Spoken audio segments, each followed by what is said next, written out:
Welcome to the Campus Energy and Sustainability Podcast. In each episode, we'll talk with leading campus professionals, thought leaders, engineers, and innovators addressing the unique challenges and opportunities facing higher ed and corporate campuses.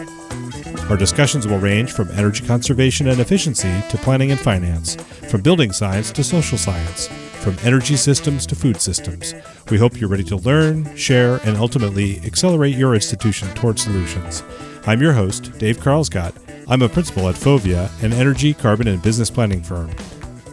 If your business is so extractive that you're going to lose all your customers and you're not going to gain any new customers, that's not good for your business over time, right? It might be great this quarter, but in a couple of years, no one's going to be coming to you.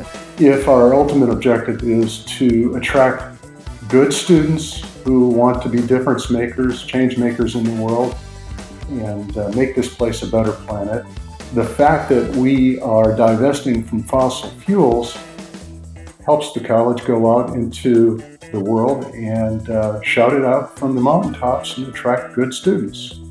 And once they understood that, it was an easy transition. I think we've gotten to the point where it's more normal for folks to think about their purchasing decisions, like what they eat, what they wear, what they drive or don't drive. But it's a little bit less common for folks to think about that in their investment portfolio. In this episode, I talk with two financial professionals about the concept of sustainable investing. My guests are Claire Veuthey of OpenInvest, a public benefit corporation dedicated to making socially responsible investing easier and more accessible, and Mike Fiorio, a current member of the Board of Trustees at Northland College, a private liberal arts college in Ashland, Wisconsin. In our conversation, we talked through the various ways that individuals and institutional investors can promote sustainable business practices through their investments. We also discussed the Northland College Board of Trustees' decision to divest from fossil fuels through their endowment. One quick update from our team. As I mentioned in the last episode, we had a great response to our recent job posting about our summer internship program. We're excited to announce that we hired not just one, but two interns. In addition to helping me out, you'll hear from each of them individually as they produce their own episode over the summer. For now, I hope you enjoy this May 2019 conversation with Claire Veuthey and Mike Fiorio. So Claire and Mike, it's great to have you on the podcast today. Happy to be here. Thanks, Dave. Thanks, Dave. Agreed. Well, we've got a full plate of topics to get into today. Some institutional investing 101, we might say, and hopefully some real-world experience around divestment. But before we dive in, maybe each of you can give a few minutes just to introduce yourself and how you found yourself working in and around this topic. Claire, maybe we'll start with you. Sure. So my day job is as Director of ESG and Impact at OpenInvest, and we're a pretty early stage startup in the socially responsible investing space. I also have a second job as a student. I'm a part-time student in the Berkeley Haas MBA for Executives program. Great. Yeah, Mike, you want to give us a little introduction, please? Sure. I'm Mike Fiorio. I am a recently retired 60-year-old man who, for the past 33 years, was a principal in a financial advisory firm in northern Wisconsin. Over my career, spanning 4 decades, I helped numerous investors, individual as well as institutional, wrestling with the concept of socially responsible and ESG investing. I'm also a trustee, now going into my 4th year with a small liberal arts environmental college with a sustainable bent, Northland College. And through my involvement at Northland and my chairmanship of the Business Affairs Committee and the Investment Committee, have helped the college wrestle with the notion of divestiture from fossil fuels. And through that relationship with Northland and in an effort to get some good information, became acquainted with the Intentional Endowments Network. Northland is now a member, I believe now for its 3rd consecutive year. Northland College is a 125-year-old institution that is situated on the south shore of Lake Superior. Northland is fairly unique in that it intertwines the liberal arts with the sciences, environmental sciences, natural resources, and sustainability.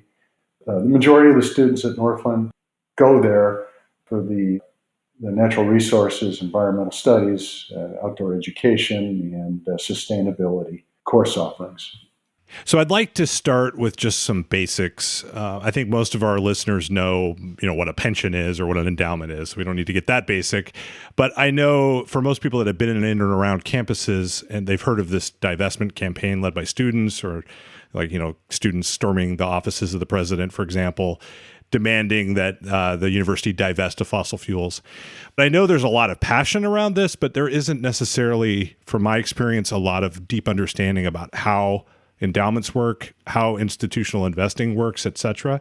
So, Claire, I know you have a pretty good, solid history of just institutional investing in general. So maybe you can give us a little bit of a background. Who are the people making these decisions? Who are we even talking about here? So there's really two major players and then a whole ecosystem that has emerged around those players. You have what the industry calls asset owners, and they are at the end of the day responsible for the assets and the funds that we're talking about. So that will be endowments, family foundations often, and at the small scale, it'll be individual people and their own personal funds. Then you have asset managers. So they're the professional investment folks, like my company, for example, who are hired to manage assets on behalf of asset owners. And between asset owners and asset managers, you have a whole host of other service players. So many large asset owners will work with investment consultants, for example, who help them find asset managers. In earlier parts of my career, I worked with a number of service providers that provided research for asset managers. So we would rate listed companies on environmental, social, and governance issues, for example. And there's a whole host of other providers that help both of those actors do their jobs better. Got it. So that like a university endowment, for example, would need to work with an asset manager or would leverage the work of a firm like the one you just described. Exactly, yeah. And it would likely work with quite a few asset managers, actually. It would work with one for the fixed income, depending on the size of the endowment. One for fixed income, maybe a couple in the equity space, some in real estate and private assets. It could work with a whole stable of asset managers. So, Mike, it sounds like you have done some of this work as well in your career. Anything to add here just on the mechanics, the basics of what we're talking about? Who are the players? Well, that's a good question, Dave. I would just add to what Claire said. Yes, from the perspective of both a past financial advisor and also a current trustee of Northland College, I think you start with the fact that anybody who is charged with the fiduciary responsibility of managing money, whether that be the trustee of the organization, an officer of the organization, or the actual asset managers, we are all trustees, or fiduciaries, I should say. And a fiduciary has a duty of care to manage that money with lots of prudence. And there is a federal act, which euphemistically is called UPMIFA, Uniform Prudent Management of Institutional Funds Act, that has been adopted by 49 states, the District of Columbia, and the U.S. Virgin Islands. And it's an act that requires a duty of care for people like myself and Claire, that requires us to create a roadmap for the institution, and those of us in the industry refer to that as an investment policy statement. And it's nothing more than a roadmap that lays out what the institution's goals are, asset allocations, an expected return over the long haul, benchmarking of returns on the institution's portfolio to indexes. And as trustees, fiduciaries, officers of the organization, we use that roadmap and live and die by it. Part of an investment policy statement can include ESG, and that's kind of the starting point for a conversation of every organization with respect to inclusion or exclusion of investments that relate to the mission of the institution, such as divestiture of fossil fuels. So is that similar? So I know as a personal investor, I have a retirement fund, and they always make you fill out the form that says, how aggressive do you want your investments to be? When are you expecting to retire? Things like that. Some of those seem to be just communication with the investment professional that I work with, but some of it seems to be they need to justify why they're making certain investments. Is that kind of similar to what you're talking about, but in this case with an institution rather with an individual? Yes, absolutely. And names and faces on officers and trustees of organizations come and go, but the investment policy statement remains the same unless it is amended. And it truly is a roadmap. It's a living document, and over time it can be changed, and it often is by amendment. Okay, so if you are in an institution and you get to the point where you can amend that type of a document to say, okay, we'd like to increase the sustainability of our investments in some way, whether that's getting out of fossil fuels or some other sustainability goal, what are the different ways that can be pursued then? So maybe Claire, I'll throw this one to you. I mean, what are the tools available to the institution at that point, or to the investment manager or asset manager, as you alluded to a second ago? Yeah, absolutely. There's really 3 methods, if you will, that sustainable investing can be implemented. The first is the one that's best understood and that people really think about first when they think about socially responsible investing or sustainable investing, and that's exclusion, right? So traditionally, Quakers, for example, when they started thinking about responsible investing, they said, well, we don't want to own defense companies. That's just not in line with our pacifist values. It doesn't make sense for us to have a company that's really primarily manufacturing the products of war in our investment portfolios. So you can avoid companies whose activities you don't agree with or you don't think are sustainable in the financial sense or in any other sense, really. There's a corollary to that, which some people call positive screening, which is the opposite, right? You seek out companies that you think are doing good and that fit your mission as an organization, and you can overweight those or include them when they wouldn't naturally be included, depending on your investment style. So that's the first method. The second method is a little bit more nuanced and really aligned with how traditional investment managers work, and that's what I would call integration. So it's really looking at environmental, social, and governance factors as factors in the valuation work and in the calculations that go into figuring out a terminal multiple for a stock, for example. So when a fundamental analyst will peel through all the financials of a public company and say, okay, well, we think the stock is worth X, but the market is pricing it at Y, and we think it's worth buying because the stock will go up. We believe in the business. Part of how they can make that evaluation is based on environmental, social, and governance issues. For example, if the company is creating products that allow people to reduce their energy use or replacements for energy-intensive products, for example, Beyond Meat just IPO'd, and I think much of the interest around that stock has to do with folks choosing plant-based options instead of meat-based options. So that would be integration. Just to stop you there. So that would be an example, like it's not just that they're not doing bad, it's that what they're doing has a market for it. People are excited about their product because it's something that hasn't been done before, but it also has, environmental benefits to it that you could argue as well. Exactly. Maybe a way to think. Okay. And the third method is called engagement. So if you sit on the investor side, you'll call it company engagement. And if you sit on the company side, often it's called shareholder engagement. And that's really when those two parties talk.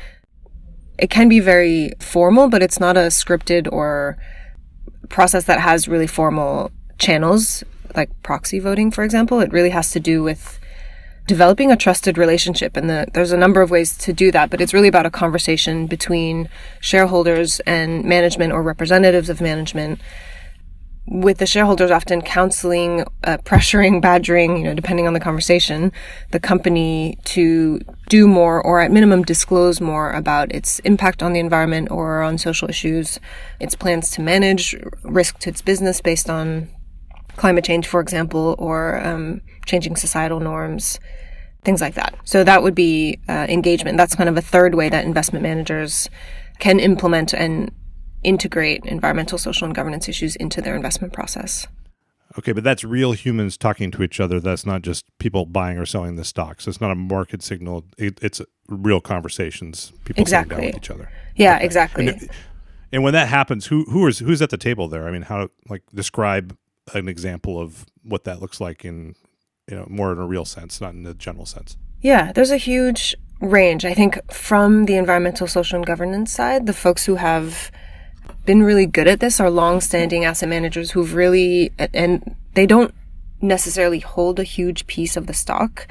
It really helps to get a meeting with management if you hold a big piece of the company's shares. And to be clear, these are publicly listed companies. That means they're owned by the public, and very big asset managers will own a relatively big piece, which is often just a couple of percentage points, right? BlackRock, which is a gigantic asset manager, I think it's $6 trillion in assets under management, often won't hold more than 50 or 20% of a listed company. And for really big companies, it's more like 2, 3, 4%. So really big asset managers can easily get those meetings, but they're not always as informed about the environmental, social, and governance issues. Smaller managers who've really made their name in ESG engagements will have developed deep relationships internally, not only with investor relations, but often also with the sustainability folks at the companies they're speaking to. And they'll, over time, have a quarterly or a biannual call saying, well, how are you doing on this issue we asked you about last quarter? What about now? We know you have other stuff to focus on, but keep this in mind. This is one of those important but not urgent issues. Eventually what happens if the conversation isn't fruitful, shareholders will put together a shareholder resolution and then try to put together a coalition of investors who will vote for that resolution and try to get management attention that way. Okay, so that's more of a nuclear option at that point, because then it's more of a formal process versus just a conversation. That's right, exactly. Okay. I didn't fully appreciate that when we were, kind of prepping for this call. So thanks for that clarification. Is that something then that, like, say, if you're thinking about a university, I mean, is it conceivable that representatives of a university or a university endowment would be involved in a conversation like that? Or is it just the people that they would hire, their asset managers, that would do that? Either or. We found that big asset owners who have the teams and the capacity to think about this deeply will do it themselves. So CalPERS, for example, like really big entities will often do the engagement themselves. I think the reality is that most asset owners don't have the ability to have a big team that's constantly really informed about these issues and need to rely on their asset managers. Sometimes they'll split the difference. They'll say, okay, well, we really know a lot about these issues and we're going to keep engaging companies on climate change and corporate governance, but all the other issues which are important but are the issues of the day, for example, or that kind of come and go, or that are more technical, maybe they'll push those to their asset managers.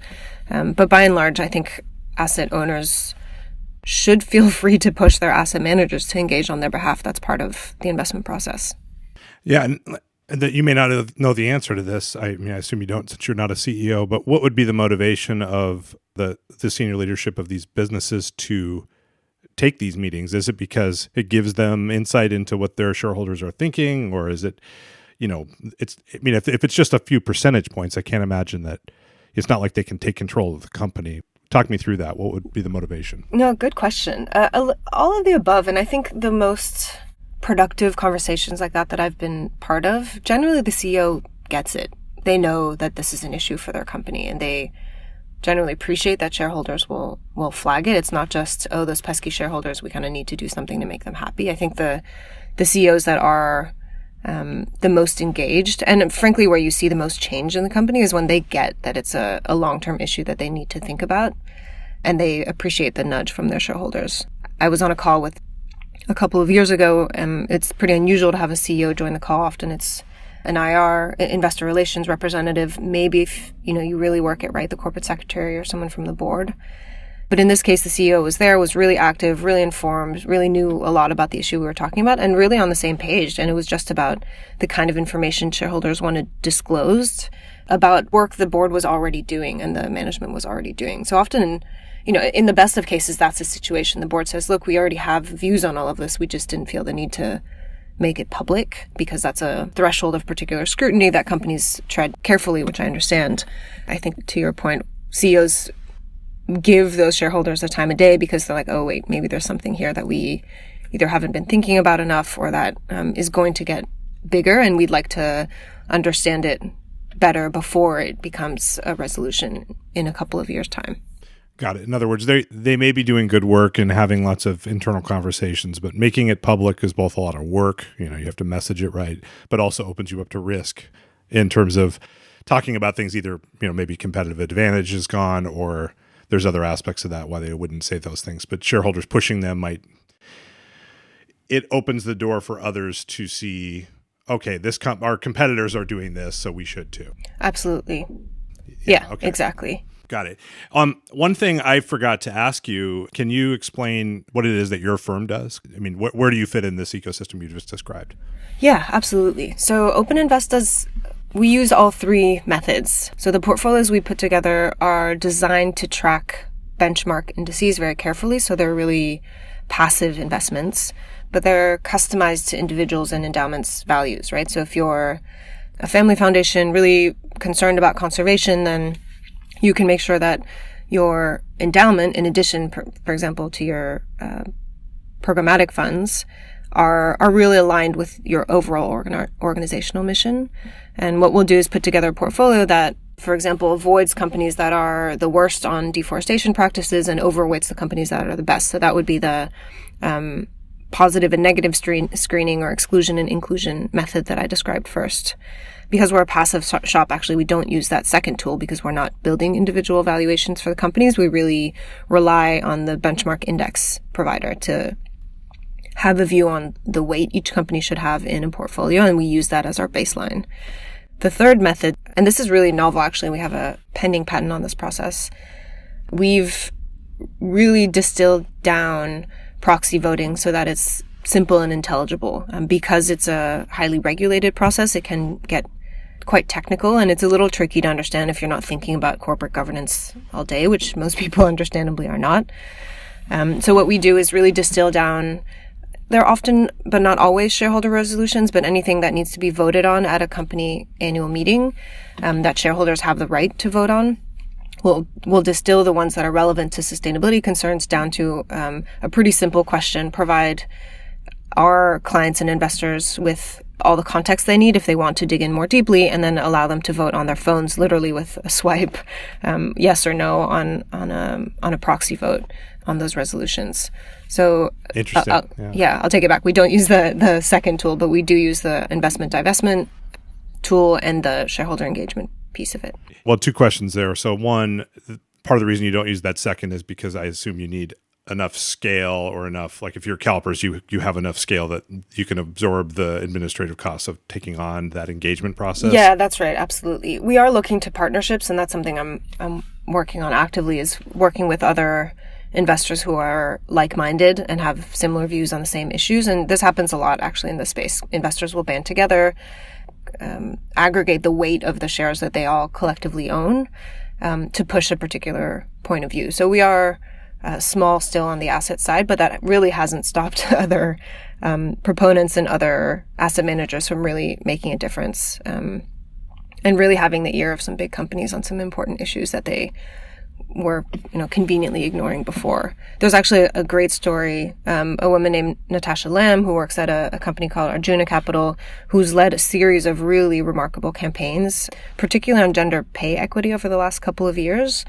She's been engaging with a number of companies for years, and then I think when she just didn't see enough progress, submitted shareholder resolutions at a bunch of financial services companies and a bunch of tech companies, encouraging them to disclose on the gender pay gap and the gender pay difference within their employee base. And she's gotten a lot of attention, and I think really raised the issue in a way that hadn't been raised properly before. Basically, you don't have to do that because you've got people that are focused on that, and you can pay attention to them and join forces with them, maybe take the lead on other aspects of making a difference. Exactly, yeah. And I think that's the way these coalitions work best, because companies know their businesses really well. You can't just ask them to do things differently without being really informed, which is right.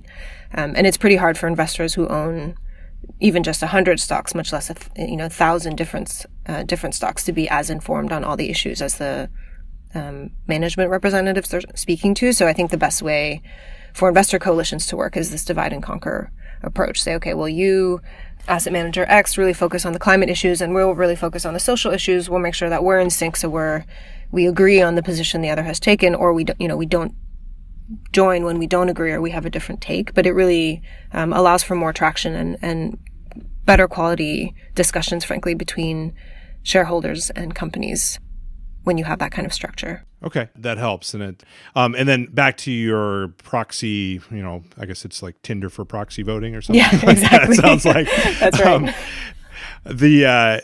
You're simplifying it down so people know what they're voting on and giving them a chance. Because I imagine that a lot of people just don't vote on stuff like exactly. that. Right? They just never take the time. So is it sort of like midterm elections that a few people get to make a bigger impact with their voting because they take the time to do it? Or is it unlikely that...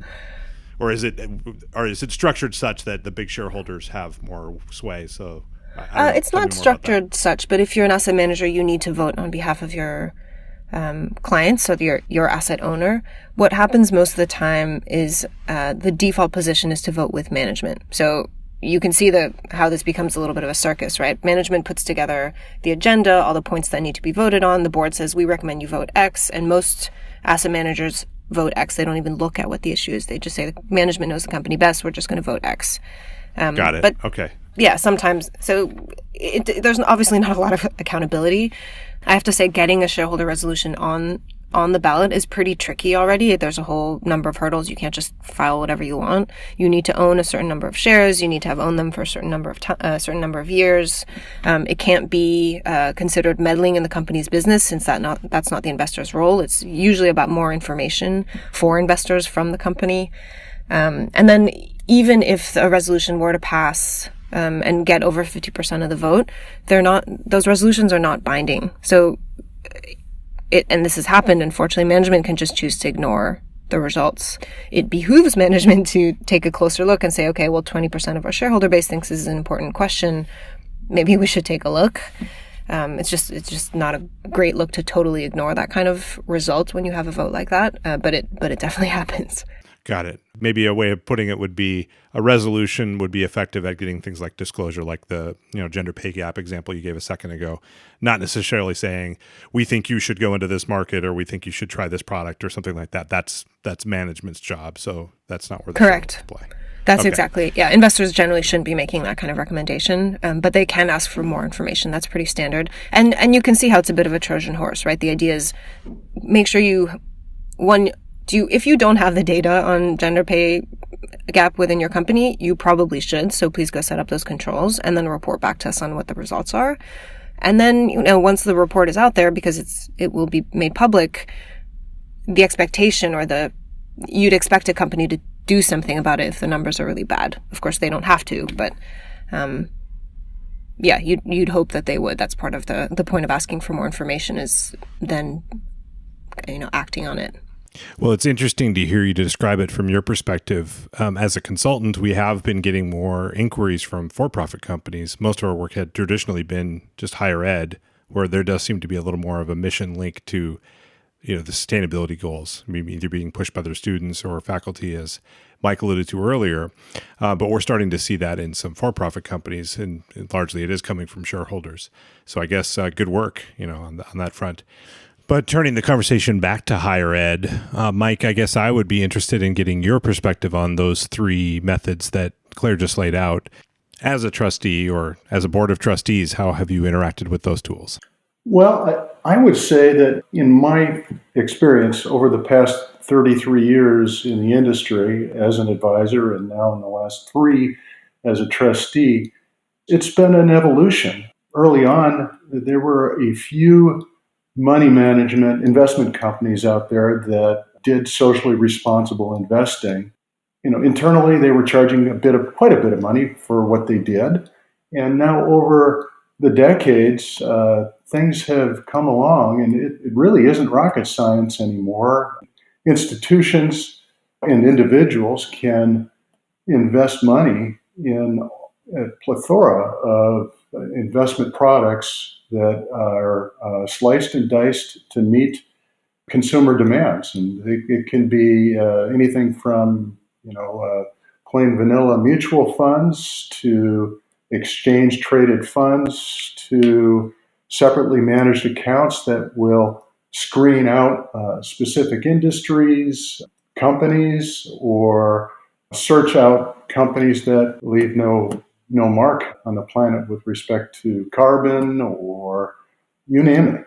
With respect to Northland College, I can say with certainty that Northland's journey probably started easily 20 years ago, like you said early on, with demands from both students and faculty to divest from fossil fuels.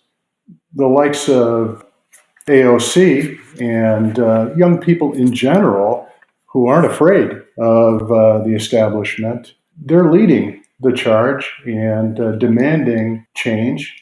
At the end of the day, an institution of higher learning, its mission is to educate students. And in the absence of students, there is no mission. And the objective of every institution of higher learning is to get students. And if you're not listening to your audience, they'll go somewhere else. If you're not going to do your job, someone else is going to do it for you.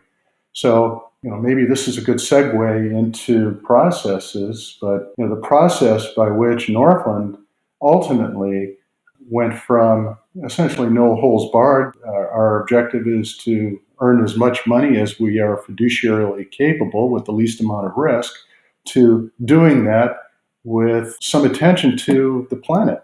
Part of that journey led to the Intentional Endowments Network and me behind the scenes seeking some of the data that would help me go to 60 and 70 and 80-year-old people who have spent their lives in business. In business, the ultimate objective is profit. And any business whose objective is profit, without it, they're out of business. So in the effort to make that case, the Intentional Endowments Network provided me with some empirical evidence that would help me understand my fiduciary duty. And then from there, I always try to keep it simple.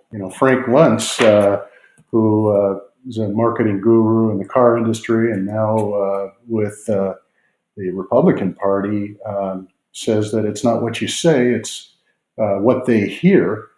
And, my goal in leading the conversation with trustees about divestiture from fossil fuels was to help them understand that, as a fiduciary, by divesting from fossil fuels, we aren't going to sacrifice returns necessarily on our underlying endowment portfolio. And B, if our ultimate objective is to attract good students who want to be difference makers, change makers in the world, and make this place a better planet, the fact that we are divesting from fossil fuels helps the college go out into the world and shout it out from the mountaintops and attract good students. And once they understood that, it was an easy transition. And divestiture from fossil fuels, in my view, is a beginning. It's a starting point.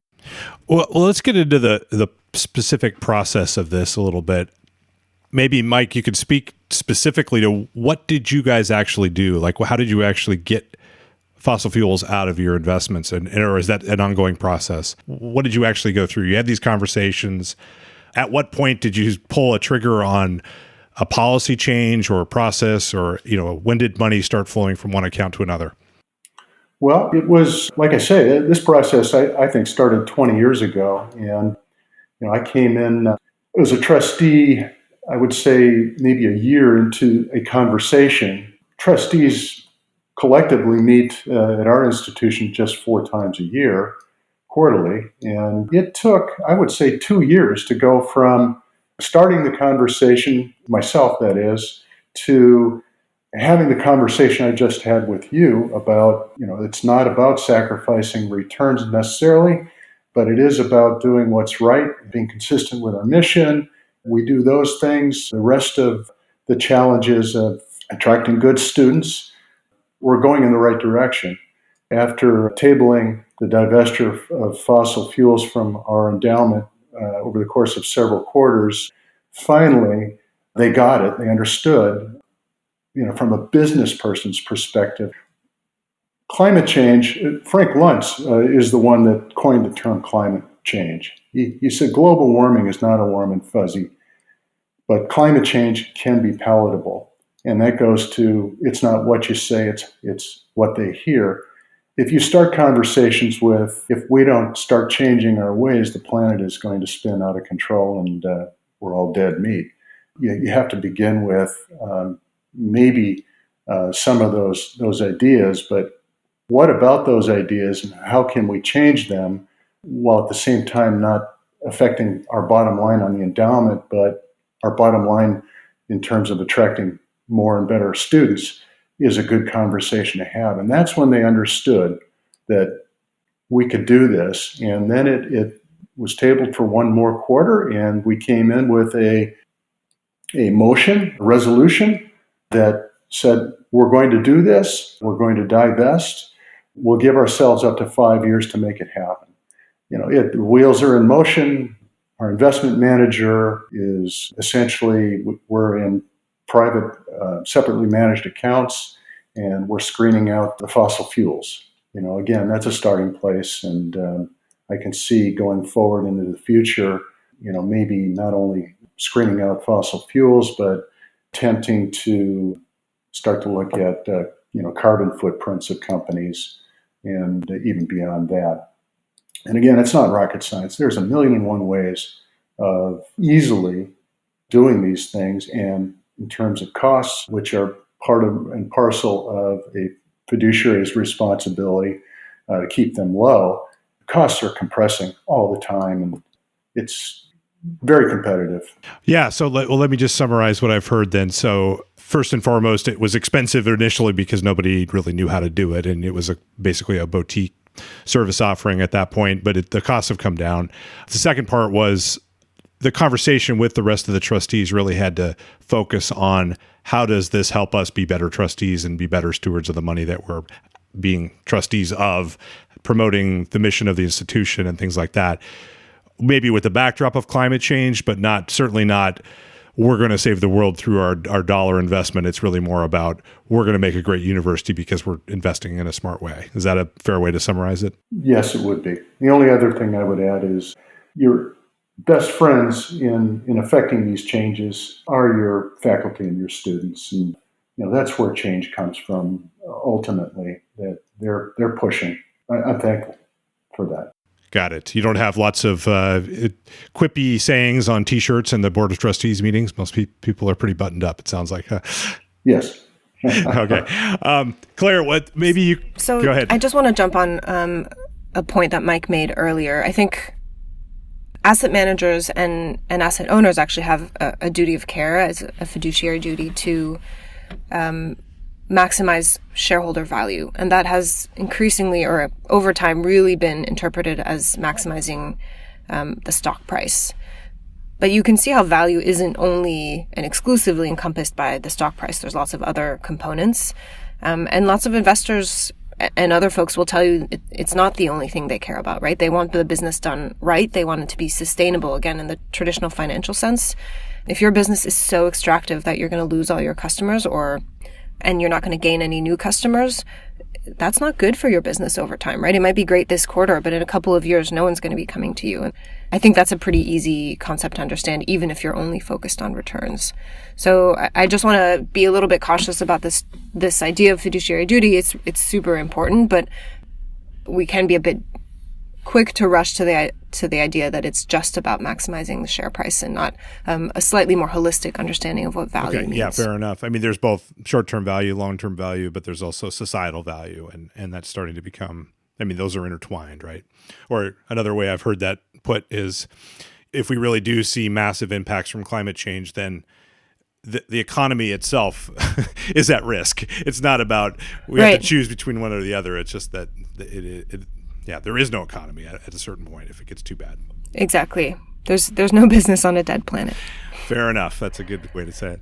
I want to bring up a question then. I think both of you, I would venture a guess, would consider yourselves capitalists in the general sense. Basically the basic idea of Adam Smith's invisible hand saying that as long as you have good information, that markets are the most efficient way to organize your economic system rather than like a Soviet-style command and control. But that said, the key point that I think people often forget is its access to information is central to that idea.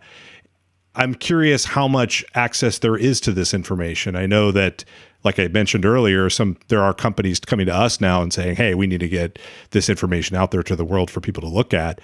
But I would say, frankly, most of what I'm seeing out there is not particularly detailed. And there's a lot of greenwashing information or just inadequate information, or just people just don't know how to capture this. As investors, or from your perspectives, are you seeing enough information to make these types of decisions? Is that getting better? Or just talk to me about that idea, or argue my premise in the first place. Well, Dave, that's a good question.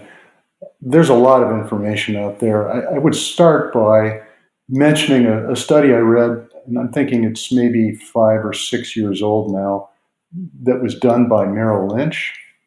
This study essentially made an attempt to create an ethical score for all the larger capitalized companies, publicly traded companies in the United States, and then correlated those ethical scores with long-term performance. Lo and behold, those companies that had good ethical scores tended to perform better than those that threw it out the window. By ethical, I'm talking about companies that don't cook their books, treat their employees respectfully, apply best practices, are out of regulatory hot water. Those are the companies that are the good long-term performers. And in recent history, what comes to my mind is Boeing. Boeing has had its share of issues recently, and of course, their stock price has suffered. I think it's down maybe 11% or so over its highs in recent history. There are many, many other examples. Volkswagen, you name it. In banking, there's Wells Fargo.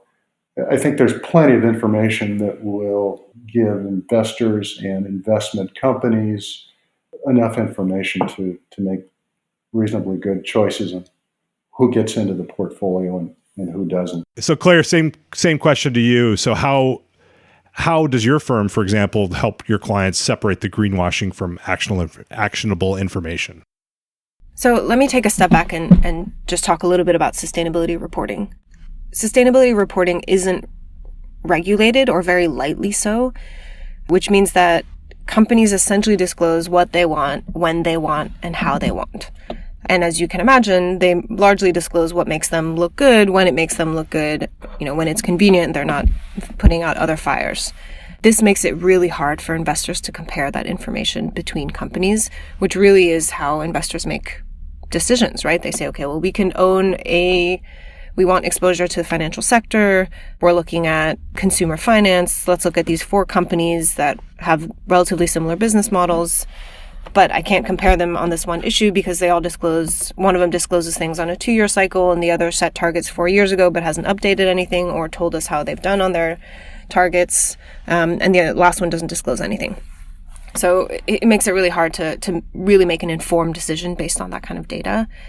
And I'd say that the big environmental, social, and governance data providers have largely built their business on the fact that there wasn't a clear, formal, standard understanding of which issue mattered to which companies.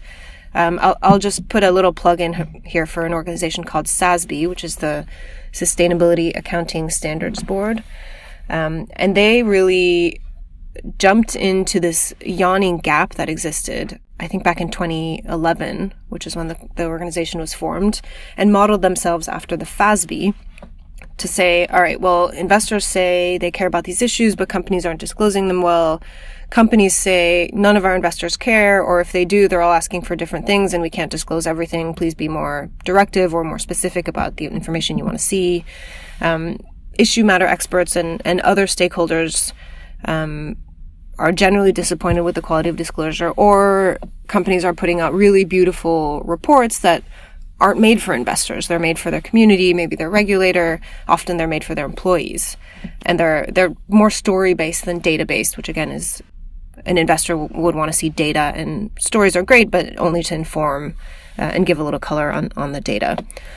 So what SASB did was spend 4 or 5 years working closely with big investors, Vanguard, Wells Capital, State Street, groups like that, big companies that were engaged and interested in working on these issues, and a number of subject matter experts, so accountants, securities lawyers, folks who knew the environmental social issues really well, and came up with a set of standards of how sustainability issues should be disclosed. And they came out with very technical disclosures saying, you should disclose this particular metric normalized by sales on a quarterly basis. And here's an example. SASB's been working on this really hard. They finally put out their first set of the first final standards in Q3 or Q4 2018. So this year we'll really see whether companies step up to the plate and say, okay, well, now we have the standards that we've been asking about for a long time. Let's see what the numbers look like. Let's see if they actually use them. Of course, it's not mandatory. It's not regulated yet for companies to disclose any of this. And under this SEC, it's unlikely to be regulated. But companies now have the tools that they need. They may need a year to set up controls in order to really disclose the data properly.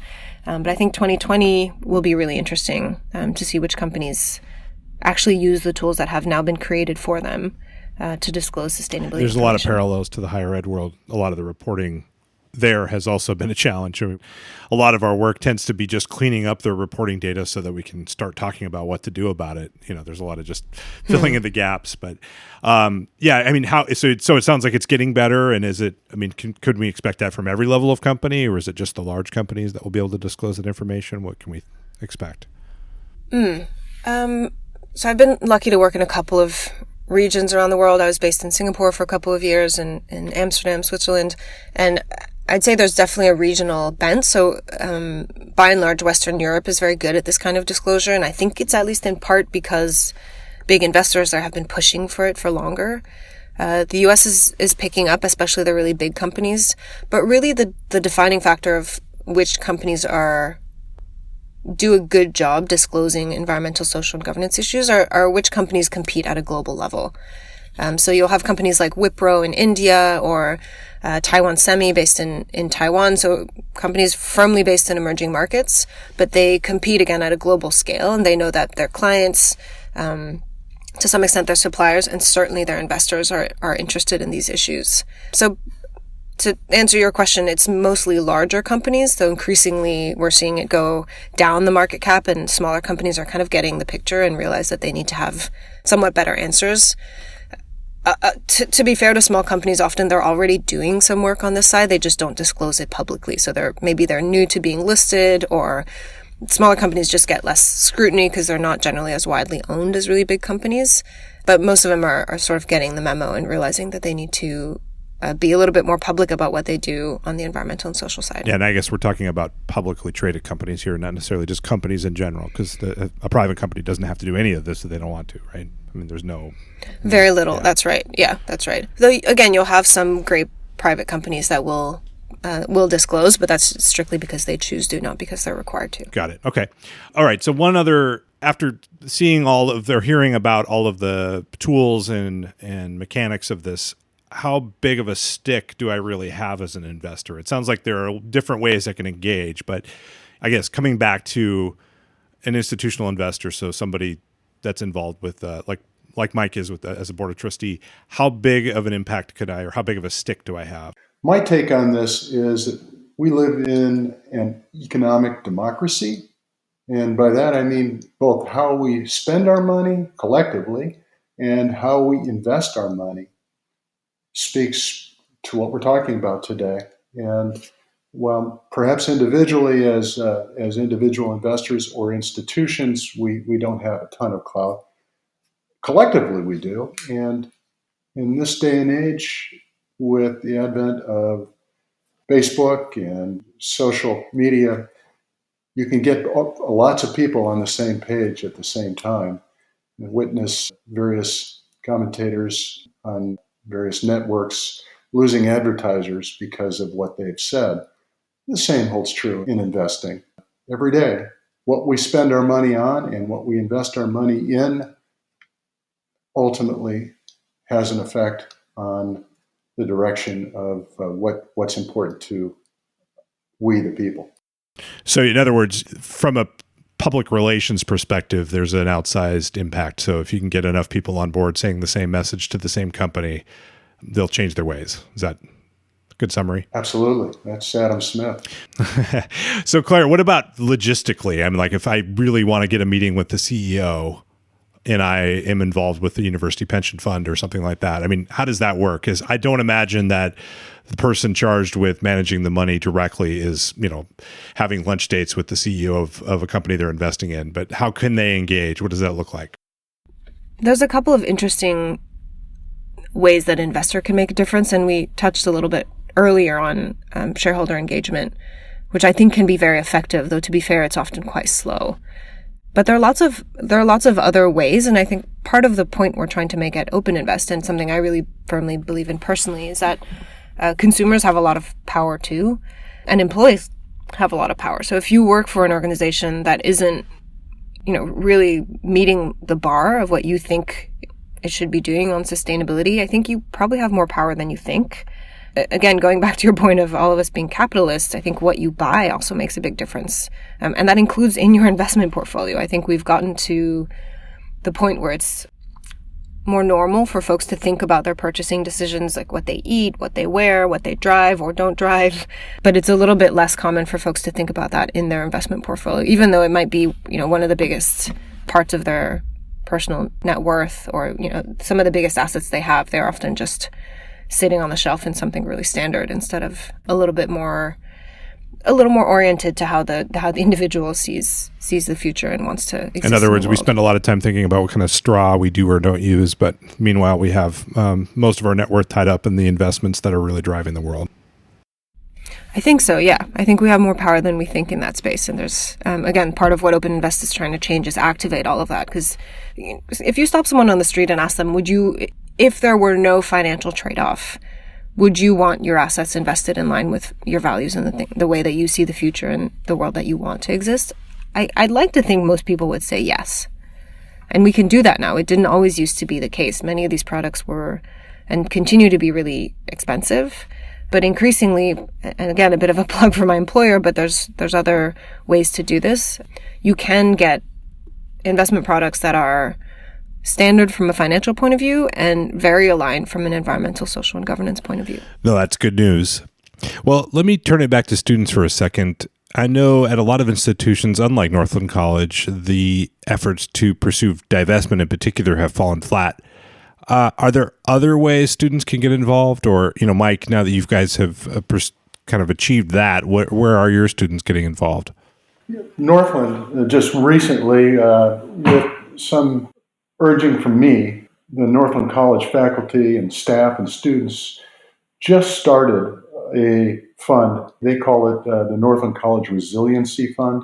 And it actually, for governance reasons, is just a part of the main endowment, but it's a separately managed part of it. They are funding it with some of the fees from students and salary reduction, faculty and staff.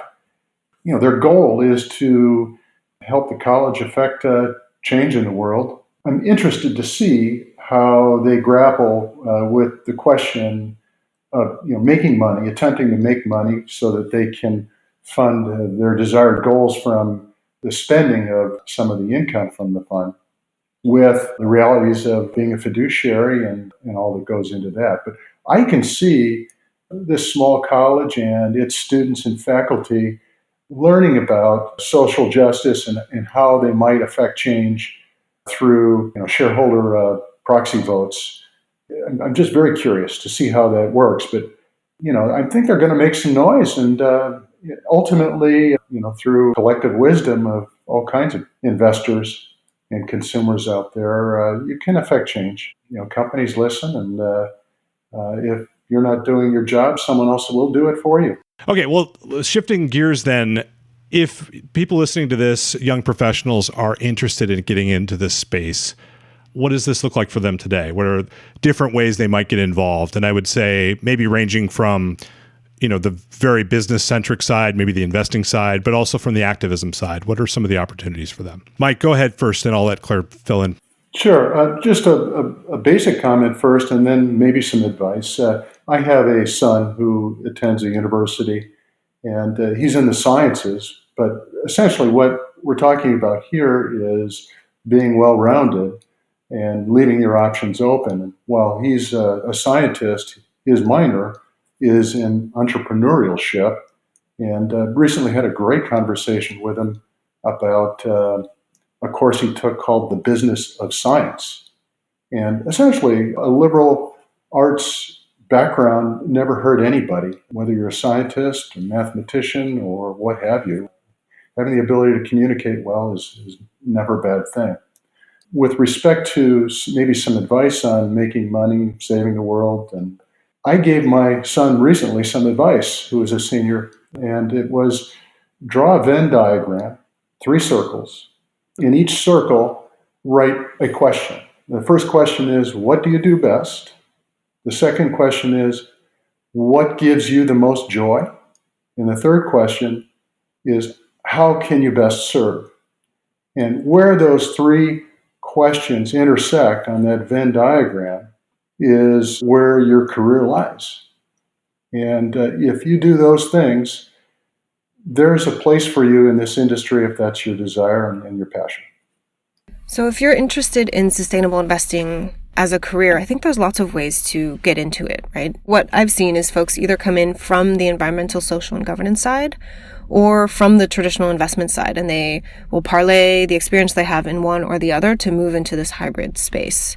But to be fair, I did most of my training 10 or 15 years ago, and things have changed. There's a lot more curriculum focused on sustainable business than there was before, and I think folks can come out of higher ed much better equipped than I was to really contribute productively in the space immediately. I started my career with research providers. I think it was close to my grad work, since I was a kind of a social sciences major, and a lot of the qualitative research I was doing there was very similar to the work that I did in my first job, where I rated publicly listed companies on environmental, social, and governance issues. You can also start as an investment analyst, and either on your own time or hopefully with the blessing of your employer, really learn more about sustainability issues and how they might show up in the companies you're analyzing. As we mentioned earlier, there are lots of other roles here. So I know some folks, especially after business school, but not sometimes before business school, will go work for an investment consultant.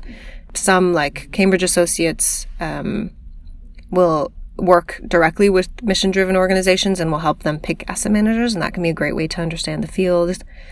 There are also other avenues into this world. So one of the co-founders of the company I work for now, Josh Levin, spent 6 years at the WWF on the sustainable finance team, and then met up with some old friends of his and co-founded the company I work with. So there's lots of different avenues. I think you have to be directive. It's not going to happen by accident, but if you have your eye on the ball, you can move into this space.